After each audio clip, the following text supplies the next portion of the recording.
জার্মানিতে উদযাপিত হলো মহান বিজয় দিবস। জার্মানি জাতীয়তাবাদী যুব ও স্বেচ্ছাসেবক দলের উদ্যোগে আয়োজন করা হয়। বিজয় দিবস উপলক্ষে রাজধানী বার্লিনের একটি মিলনায়তনে আলোচনা সভা এবং সাংস্কৃতিক অনুষ্ঠানের আয়োজন করা হয়। জাতীয় ও দলীয় সঙ্গীতের পর শুরু হয় বিশেষ আলোচনা। যুবনেতা আব্দুল হান্নান রুহেল এবং স্বেচ্ছাসেবক দলের নেতা মোহাম্মদ সোহেব আহমেদের যৌথ পরিচালনায় অনুষ্ঠানে সভাপতিত্ব করেন জার্মান বিএনপির সভাপতি আকুল মিয়া। সভায় প্রধান বক্তা ছিলেন সাধারণ সম্পাদক গনি মিয়া। এ সময় আরও বক্তব্য রাখেন ইকরাম, মাহবুবুর রহমান, শাকিল খান, সারোয়ার, আলিফ, রফিকুল সহ যুব দল এবং স্বেচ্ছাসেবক দলের বহু নেতাকর্মী। আলোচনা শেষে শফিকুল ইসলাম সাগরের পরিচালনায় সাংস্কৃতিক পরিবেশনায় অংশ নেন প্রবাসী শিল্পীরা। স্বাধীনতা 2024 যে আন্দোলন চলছে, সেই আন্দোলন কিন্তু এখনো শেষ হয়নি।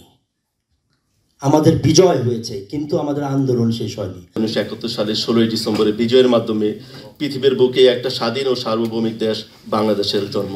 আমি শ্রদ্ধার সাথে স্মরণ করছি যারা স্বাধীনতার জন্য বুকে রক্ত বিলিয়ে দিয়ে দেশ স্বাধীন করেছিল, তাদের রুহের মাগফিরাত কামনা করছি। এই সংগ্রামে অনেক ভাইরা এখানে তারা শহীদ হয়েছে, তাদের জন্য তাদের রুহের মাগফিরাত কামনা করতে। 1971 সালের 16 ডিসেম্বর দীর্ঘ 9 মাস যুদ্ধের পর পাকিস্তান থেকে বাংলাদেশ স্বাধীন হয়।